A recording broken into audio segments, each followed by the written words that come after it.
जय हिंद साथियों। मैं आर के स्वामी आप सभी का स्वामी क्लासेस फाजिल्का में स्वागत करता हूं। साथियों, जैसे कि आप सभी को पता है कि हम हिंदी व्याकरण का विस्तृत रूप से अध्ययन कर रहे हैं, जिसमें हम अविकारी यानी कि अव्यय शब्दों का अध्ययन कर रहे थे। पिछली क्लास में हमने अविकारी यानी कि अव्यय शब्दों के अंतर्गत क्रिया विशेषण का अध्ययन किया है और आज की इस क्लास में हम अव्यय शब्दों के अन्य भेद यानी कि संबंध बोधक अव्यय, समुच्चय बोधक अव्यय और विस्मयादि बोधक अव्यय का अध्ययन करेंगे। साथियों, आज की इस क्लास में आपको बहुत कुछ नया सीखने को मिलेगा, इसलिए सभी साथी वीडियो के अंत तक जुड़े रहें। वीडियो को लाइक और शेयर अवश्य करें। अगर आप हमारे YouTube चैनल पर नए हो तो चैनल को सब्सक्राइब करें, बेल आइकन को अवश्य दबाएं ताकि आप तक नई क्लास का नोटिफिकेशन पहुंच सके। अगर आपने हमारी पहली वाली क्लासें नहीं देखी हैं तो आप प्ले लिस्ट में जाकर उन क्लासों को अवश्य देखें और हिंदी की बेहतर तैयारी करें। साथियों, यह जो क्लास है master cadre Hindi, ETT cadre Hindi या उन सभी परीक्षाओं के लिए बहुत ही महत्वपूर्ण होने वाली है जिन परीक्षाओं में हिंदी व्याकरण से संबंधित प्रश्न पूछे जाते हैं। इसलिए सभी साथी इस क्लास को ज़्यादा से ज़्यादा अपने स्टडी ग्रुप में सेंड करें ताकि नए साथी भी इस क्लास का लाभ उठा सके। तो शुरू करते हैं आज की क्लास। नंबर 2 पर है यानी कि अव्यय शब्दों का दूसरा भेद है संबंध बोधक अव्यय। इसे समझते हैं हम वे शब्द जो संज्ञा या सर्वनाम के साथ लगकर उनका वाक्य के अन्य पदों या शब्दों के साथ संबंध सूचित करे, उन्हें संबंध बोधक अव्यय कहते हैं। कहने का भाव यह है कि वे शब्द जो संज्ञा या सर्वनाम के साथ जुड़कर वाक्य के अन्य पदों या शब्दों के साथ संबंध बताते हैं या संबंध जोड़ते हैं, उन्हें संबंध बोधक अव्यय कहते हैं। इसे हम इस प्रकार भी समझ सकते हैं। देखिए, वे अविकारी शब्द जिनका प्रयोग वाक्य में संबंध दर्शाने के लिए किया जाए, उन्हें संबंध बोधक अव्यय कहते हैं। ओके जी, यहाँ तक सभी को। आगे देखिए, जैसे यानी कि संबंध बोधक अव्यय के अंतर्गत हेतु, लिए, कारण, खातिर, मारे, चलते, संग, साथ, सहित, बिना, सहचरण, बगैर, अलावा, अतिरिक्त, वास्ते, बिन, बदले, पलटे, एवज, आगे पीछे, इधर उधर, पास पास, समेत, पूर्व, परिणय, बनाम, भरोसे, आश्रय, संरक्षण इत्यादि शब्द देखने को मिलते हैं। इसे हम उदाहरण से समझते हैं। उदाहरण देखो, उदाहरण में है नंबर 1 उदाहरण है राधा के बिना श्याम परेशान है। राधा के बिना श्याम परेशान है। इस वाक्य के अंतर्गत के बिना यानी कि बिना जो शब्द है यह संबंध बोधक अव्यय है। नंबर 2 उदाहरण देखो, मेरा भूख के मारे दम निकल रहा है। इस वाक्य के अंतर्गत मारे शब्द जो है संबंध बोधक अव्यय है। नंबर 3 उदाहरण देखो, जल के बिना जीवन असंभव है। जल के बिना जीवन असंभव है। इस वाक्य में फिर से बिना शब्द जो है संबंध बोधक अव्यय है। ओके जी, यहां तक सभी को। आगे देखते हैं। अविकारी शब्द का तीसरा भेद है समुच्चय बोधक अव्यय या योजक शब्द। इसे समझते हैं। जो अविकारी शब्द शब्दों, कॉमा, वाक्यांशों और वाक्यों को आपस में जोड़ने या अलग करने का काम करते हैं, उन्हें समुच्चय बोधक अव्यय या योजक शब्द कहते हैं। ओके जी।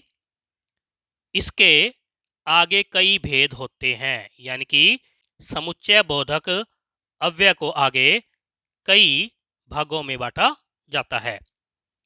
देखिए, आगे देखते हैं। नंबर 1 पर है संयोजक समुच्चय बोधक अव्यय। इसे समझते हैं। ये वे अविकारी शब्द होते हैं जो पदों या वाक्यों को आपस में जोड़ने का काम करते हैं। यानी कि ये वे अव्यय शब्द होते हैं जो पदों को या वाक्यों को आपस में जोड़ने का काम करते हैं। इसे समानाधिकरण समुच्चय बोधक अव्यय भी कहते हैं। नोट करके लिख लेना। संयोजक समुच्चय बोधक अव्यय को समानाधिकरण समुच्चय बोधक अव्यय भी कहते हैं। आगे देखते हैं। इसमें जैसे और, तथा, एवं, व इत्यादि शब्द देखने को मिलते हैं। यानी कि इसके अंतर्गत और, तथा, एवं, व इत्यादि शब्द देखने को मिलते हैं। इसे उदाहरण से समझते हैं। नंबर 1 उदाहरण में है, दीपक और राजू स्कूल जा रहे हैं। इस वाक्य में और शब्द जो है समुच्चय बोधक अव्यय कहलाता है। नंबर 2 उदाहरण पे देखो, राम घर आ गया है तथा सोहन अभी नहीं आया। इस वाक्य में तथा शब्द जो है संयोजक समुच्चय बोधक अव्यय कहलाता है। नंबर 3 उदाहरण देखो, मोहन ईमानदार और बुद्धिमान है। इस वाक्य में और शब्द जो है संयोजक समुच्चय बोधक अव्यय कहलाता है। ओके जी। आगे देखते हैं।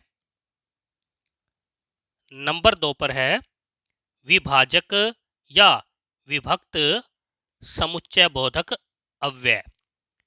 ये वे शब्द होते हैं जो पदों या वाक्य को जोड़कर भी अलग अलग व्यक्त करते हैं।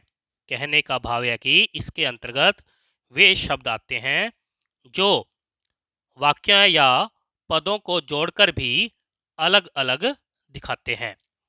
इसे व्याधिकरण समुच्चय बोधक अव्यय भी कहते हैं। यानी कि विभाजक समुच्चय बोधक अव्यय को व्याधिकरण समुच्चय बोधक अव्यय भी कहते हैं। इसके अंतर्गत या, अथवा, की इत्यादि शब्द देखने को मिलते हैं। इसे उदाहरण से समझते हैं। देखो, उदाहरण में नंबर 1 उदाहरण है, सीमा अथवा दीपा इस मकान में रहती है। इस वाक्य में अथवा शब्द जो है विभाजक समुच्चय बोधक अव्यय कहलाता है। नंबर 2 पर देखो, मोहन या सोहन खेल रहा है। यानी कि या शब्द जो है यहाँ पर योजक शब्द है और योजक शब्द के अंतर्गत विभाजक समुच्चय बोधक अव्यय कहलाता है। ओके जी, यहां तक सभी को। आगे देखिए। नंबर 3 पर है संकेतवाचक समुच्चय बोधक अव्यय। इसे समझते हैं। इस प्रकार के शब्दों से दो वाक्यों के बीच आपस के संबंध को दिखाया जाता है। जैसे यानी कि इसके अंतर्गत यदि तो, जैसा वैसा, जहाँ वहाँ, जो सो या वो, यद्यपि, तथापि इत्यादि शब्द देखने को मिलते हैं। इसे हम उदाहरण से समझते हैं। उदाहरण में देखो, नंबर 1 उदाहरण है, यदि मैं राहुल से मिलूंगा तो तुम्हारा संदेश दे दूंगा।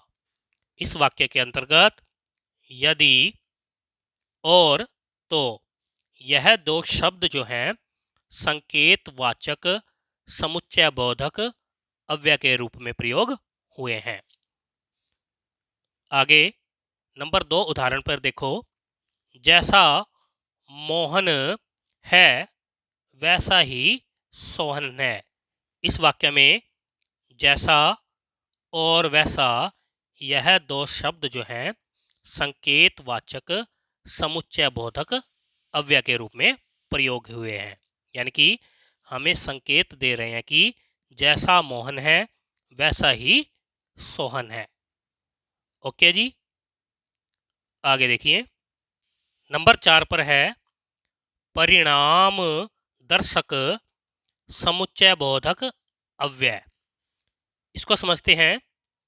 इस प्रकार के शब्दों से पहले वाक्य का परिणाम दूसरे वाक्य में नजर आता है। यानी कि इस प्रकार के जो शब्द होंगे उसमें क्या होगा कि पहले वाक्य का परिणाम जो है दूसरे वाक्य में देखने को मिलता है। जैसे आगे देखिए, जैसे यानी कि इसके अंतर्गत इसलिए, क्योंकि, जो कि, अतः इत्यादि शब्द देखने को मिलते हैं। इसे हम उदाहरण से समझते हैं। उदाहरण में देखो, नंबर 1 उदाहरण है, मेरे पिताजी आए हैं इसलिए मैं नहीं आ सकता। इस वाक्य में जो पहला वाक्य है उसका परिणाम जो है दूसरे वाक्य में देखने को मिल रहा है, और इस वाक्य के अंदर जो है इसलिए शब्द जो हैं योजक के रूप में प्रयोग हुआ है। यानी कि कहने का भाव यह है कि इसलिए शब्द जो हैं परिमाण दर्शक समुच्चय बोधक के रूप में प्रयोग हुआ है। नंबर 2 उदाहरण देखो, राम आज स्कूल नहीं आया क्योंकि वह बीमार है।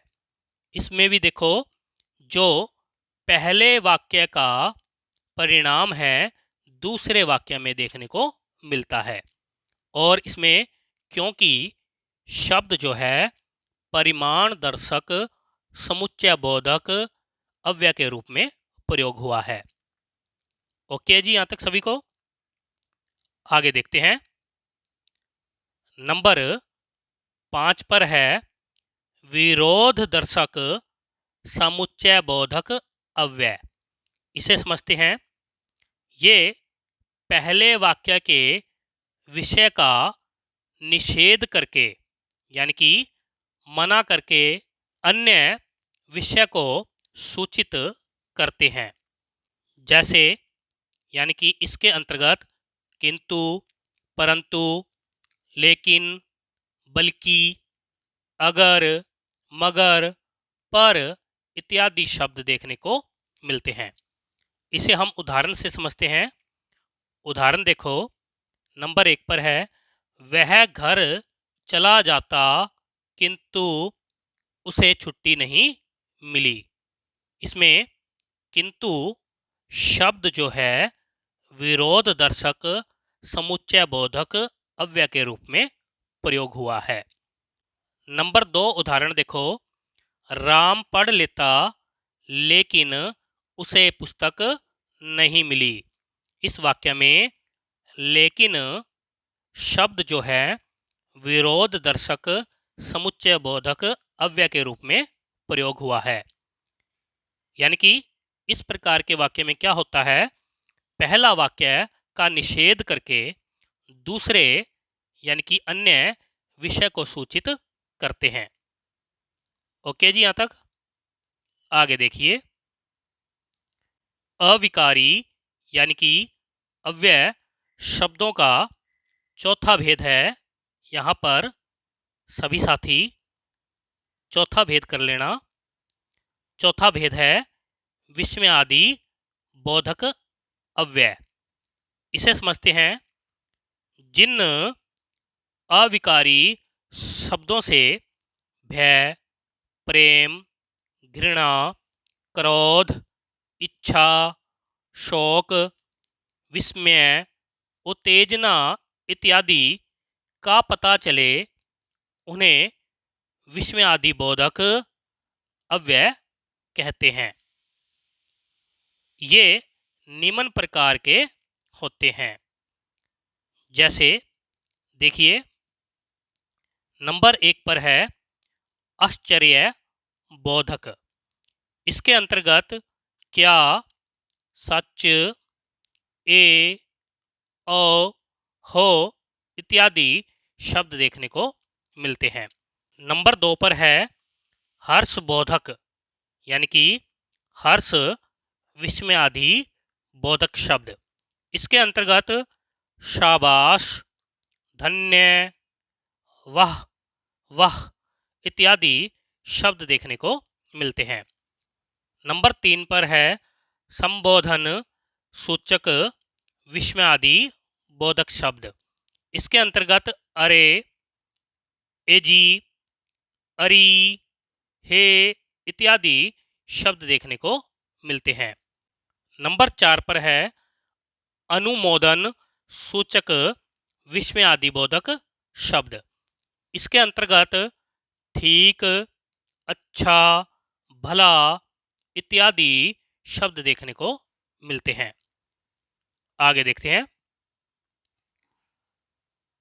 नंबर 5 पर है घृणा बोधक। इसके अंतर्गत छी, धिक इत्यादि शब्द देखने को मिलते हैं। नंबर 6 पर है इच्छा बोधक। इसके अंतर्गत काश इत्यादि शब्द देखने को मिलते हैं। नंबर 7 पर है शोक बोधक। इसके अंतर्गत अरे, हाय, उफ, बाप रे इत्यादि शब्द देखने को मिलते हैं। इन्हें हम उदाहरण से समझते हैं। उदाहरण देखो, नंबर 1 पर उदाहरण है अरे वाह, आप आ गए। इस वाक्य में अरे वाह यह जो है विस्मय आदि बोधक शब्द कहलाते हैं। नंबर 2 उदाहरण देखो, छी छी, यह कितनी गंदी बात है। इस वाक्य में छी छी जो है विस्मय आदि बोधक अव्यय शब्द कहलाते हैं। नंबर 3 उदाहरण देखो, अरे इतनी बड़ी पुस्तक। इस वाक्य में जो है अरे शब्द जो है विस्मय आदि बोधक अव्यय शब्द के रूप में प्रयोग हुआ है। नंबर 4 उदाहरण देखो, काश यह फूल मुझे मिल जाए। इस वाक्य में काश जो शब्द है विस्मय आदि बोधक अव्यय शब्द के रूप में प्रयोग हुआ है। ओके जी, सभी को यहाँ तक। आशा करता हूँ कि आप सभी को समझ में आ रहा होगा। प्यारे साथियों, ये थे अविकारी शब्दों से संबंधित महत्वपूर्ण तथ्य। आशा करता हूँ आज की इस क्लास में आपको बहुत कुछ नया सीखने को मिला होगा। इसी प्रकार से निरंतर अध्ययन करने के लिए चैनल को सब्सक्राइब करें, बेल आइकन को अवश्य दबाएं ताकि आप तक नई क्लास का नोटिफिकेशन पहुंच सके। अगर आपने हमारी पहली वाली क्लासें नहीं देखी हैं तो आप प्ले लिस्ट में जाकर उन क्लासों को अवश्य देखें और हिंदी की बेहतर तैयारी करें। तो मिलते हैं अगली क्लास में, तब तक के लिए जय हिंद।